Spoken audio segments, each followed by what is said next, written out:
kemarin menyuarakan dengan keras, dengan tegas bahwasanya Fuad yang mendeklarasikan dirinya sebagai cucu PKI ini, saudara, yang mengaku bahwasanya yang menghina guru tua, merendahkan guru tua dan menghina banyak ulama, orang ini pemecah belah bangsa, pemecah belah kebinekaan kita, penghina ulama, pemecah belah umat Islam, pengadu domba antara dzurriyyat Wali Songo dengan habaib, pengadu domba antara umat yang seperti ini wajib untuk ditangkap.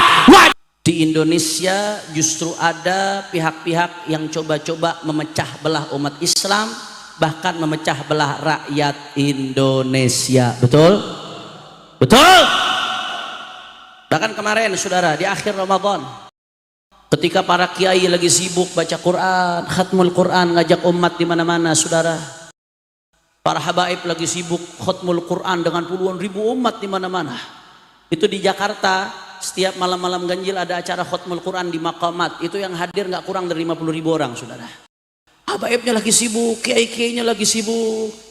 Ada satu orang, saudara, ada satu orang yang dengan enaknya, dengan gampangnya menghina seorang ulama besar, saudara. Emang dari sepanjang Ramadan, dari awal Ramadan nggak berhenti memprovokasi. Kalau anda lihat terus dia provokasi umat lagi adem nih, lagi enak. Di akhir Ramadan, saudara, dengan enaknya dihina seorang ulama besar, namanya Al-Habib Al-Imam Idrus bin Salim Al-Jufri, saudara. Habib Idrus bin Salim Al-Jufri seorang ulama besar di Nusantara. Beliau di Palu, Sulawesi Tengah, saudara. Besok subuh saya akan berangkat ke Palu untuk hadir haul beliau. Subuh langsung dari sini, saudara. Mudah-mudahan sehat walafiat, doakan. Di sana beliau dikenal dengan istilah guru tua. Seorang yang punya jasa besar pendidikan di Sulawesi dan Indonesia Timur. Anda bayangkan, dari tahun 30-an sampai tahun 70, ketika beliau wafat, saudara, sebelum beliau wafat hampir 70-an, saudara, itu beliau berjuang habis-habisan sekian tahun tersebut, hampir tahun 70, mendirikan madrasah. Sampai-sampai di masa hidupnya beliau sudah mendirikan 500 lebih madrasah al-khairat di Sulawesi dan Indonesia Timur, saudara. 500 lebih madrasah di masa itu, saudara. Ini di Sulawesi. Sekarang aja di Sulawesi aksesnya masih susah jalanannya, saudara. Dari pulau ke pulau, dari desa ke desa, hutan ke hutan, bahkan sampai ke Indonesia Timur, sampai ke Maluku Utara, saudara. Bahkan itu Abnaul Khairat sampai ke Papua, luar biasa. Saking besarnya jasa beliau, sampai-sampai kalau kita berangkat ke Palu, saya ini besok terbang dari Juanda, Surabaya, mendarat di Palu. Itu mendarat di Palu di bandara namanya Sis Al Khairat, Bandara Mutiara Sis Al Khairat, Mutiara Sayyid Idrus Salim Al Jufri, saudara. Saking besarnya jasa beliau, seorang Habib Sayyid Idrus bin Salim Al Jufri, sampai-sampai nama bandara pakai nama beliau, saudara. Luar biasa. Dia cetak umat, dia cetak para pejuang. Bahkan ketika Indonesia merdeka, saudara, beliau tuliskan syairnya, ditanamkan itu rasa kecintaan kepada nasionalisme kepada Indonesia untuk masyarakat Sulawesi.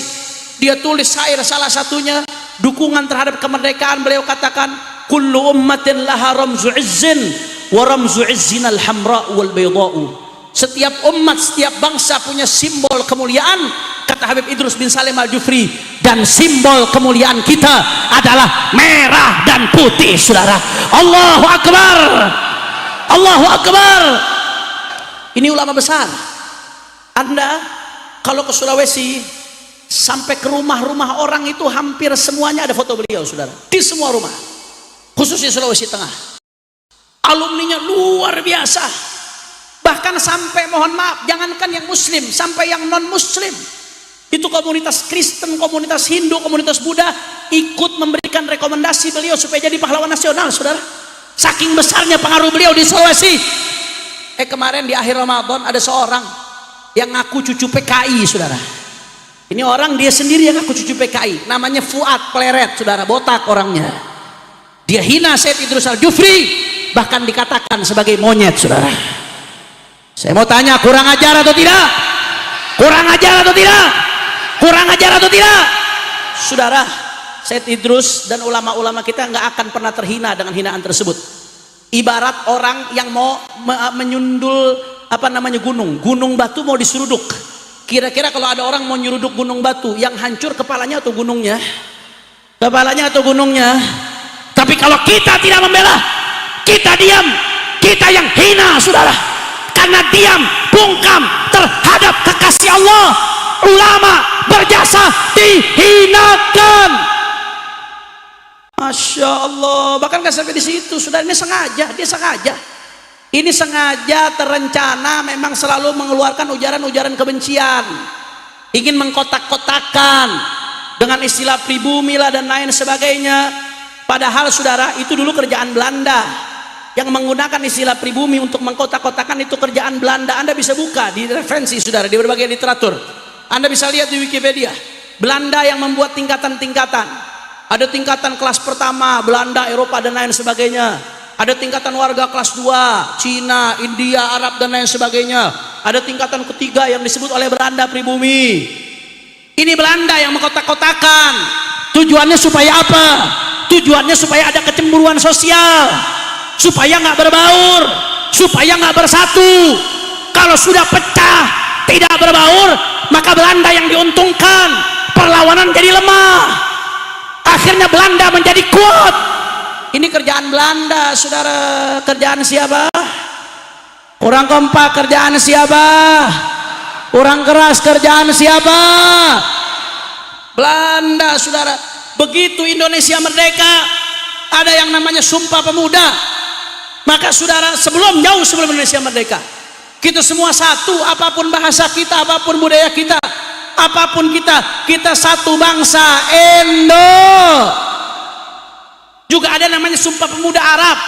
Itu pemuda-pemuda Arab saudara, baik yang dari kalangan sadah non sadah, bersatu menyatakan deklarasi sebagai bangsa Indonesia. Apalagi begitu kita mendeklarasikan kemerdekaan, mendeklarasikan bahwasanya kita semua Bhinneka Tunggal Ika, beda-beda suku, beda-beda budaya, beda-beda bahasa, kita satu Indo. Bahkan nggak sampai di situ saudara, kita juga disatukan dengan Islam. Wahada a'zam wa'ala. Beda suku, beda bahasa, beda budaya, nggak ada hubungan kekerabatan, kita disatukan dengan satu Indo ya Islam. La ilaha illallah Muhammadur. Mau dipecah belah, mau diacak-acak saudara. Diskriminasi, rasisme, ini keji, ini biadab saudara. Ini upaya-upaya jahat. Karena kalau habaib, kiai, umat Islam sudah ribut dengan isu-isu rasisme saudara, akhirnya apa yang terjadi? Yang diuntungkan bandar-bandar judi saudara. Judi online makin merajalela di mana-mana, betul? Yang diuntungkan bandar narkoba, yang diuntungkan para koruptor, yang diuntungkan oligarki. Ribut, dibikin ribut urusan rasisme. Di Banten laut dipagerin saudara. Laut dipagerin. Anda tahu Firaun? Tahu Firaun? Sekejam-kejamnya Firaun nggak pernah magerin laut merah saudara. Ini laut dipagerin, mau dirampok. Kalau sudah laut dipagar saudara, ini soal kedaulatan. Kalau sudah mereka menguasai pantai sepanjang-panjangnya, seharusnya keluar masuk orang itu bisa lewat pelabuhan, bisa lewat bandara, itu bisa diawasi apa barang yang masuk, apa barang yang keluar, apakah ada senjata, apakah ada narkoba. Tapi kalau sudah pantai sepanjang-panjangnya dikuasai saudara, siapa yang bisa mengawasi? Mereka nggak masukkan narkoba, mereka nggak masukkan senjata, mereka nggak masukkan apa-apa yang bisa merugikan umat. Siapa saudara? Maka nggak main-main saudara. Ini ada kerjaan di belakangnya, ada dalang di balik ini. Makanya Imam Besar Al Habib Muhammad Rizik bin Husain bin Syihab kemarin menyuarakan dengan keras, dengan tegas, bahwasanya Fuad yang mendeklarasikan dirinya sebagai cucu PKI ini saudara, yang mengaku bahwasanya yang menghina guru tua, merendahkan guru tua dan menghina banyak ulama, orang ini pemecah belah bangsa, pemecah belah kebinekaan kita, penghina ulama, pemecah belah umat Islam, pengadu domba antara dzurriyyat Wali Songo dengan habaib, pengadu domba antara umat yang seperti ini. Wajib untuk ditangkap, wajib untuk dijebloskan ke penjara saudara. Setuju? Setuju? Setuju? Saya mau tanya, kira-kira ini pemecah belah bangsa, penjarakan atau tidak? Orang kompak, penjarakan atau tidak? Penjarakan atau tidak? Penjarakan atau tidak? Tangkap atau jangan? Tangkap atau jangan? Kalau sampai nggak ada tindakan dari aparat kita, siap jebloskan dia ke penjara, siap jebloskan dia ke penjara, siap jaga persatuan kita, siap jaga kesatuan kita.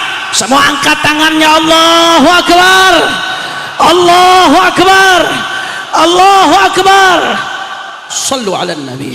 Jangan saudara, jangan kita mau dipecah belah umat Islam. Jangan mau kita disibukkan dengan isu-isu yang tidak ada manfaatnya, yang bikin umat ribut. PR ulama masih terlalu banyak, PR kiai masih terlalu banyak, PR habaib masih terlalu banyak. Yang belum bisa baca Quran berapa banyak butuh huruf Quran saudara? Yang belum bisa baca tulis huruf, yang belum bisa ngerti halal haram, yang belum tahu cara wudhu, yang belum tahu cara sholat, yang masih main judi, yang masih narkoba, yang masih miras, yang korupsinya, oligarki yang ingin mengancam daripada bangsa. Itu PR kita saudara. Jangan mau diacak-acak oleh orang-orang yang menguntungkan daripada oligarki. Makanya saya mau tanya sebelum saya tutup, Rek Madura jawab yang kompak semua. Siap bersatu? Kurang keras, kurang semangat. Siap bersatu? Siap rapatkan barisan? Siap galang persatuan? Siap jaga kebinekaan kita? Kalau ada yang mau ngadu domba habaib dengan kiai, diamkan atau lawan? Kalau ada yang mau ngadu domba bangsa Indonesia, diamkan atau lawan? Kalau ada yang mau mengadu domba Nusantara, diamkan atau lawan? Siap jaga persatuan kita? Semua angkat tangannya. Allahu Akbar, Allahu Akbar. Kalau saya katakan bila Islam bersatu, semua jawab tak bisa dikalahkan bila Islam bersatu. Sambil angkat tangan, bila Islam bersatu, bila Islam bersatu, bila Islam bersatu, bila Islam bersatu, umat Islam bersatu, umat Islam, umat Islam, ormas Islam, habaib dan kiai, umat Islam, umat Islam siap bersatu, siap rapatkan barisan, siap jaga persatuan, siap seret Fuad ke penjara, siap seret penghina guru tua ke penjara. Takbir. Sallu ala Nabi.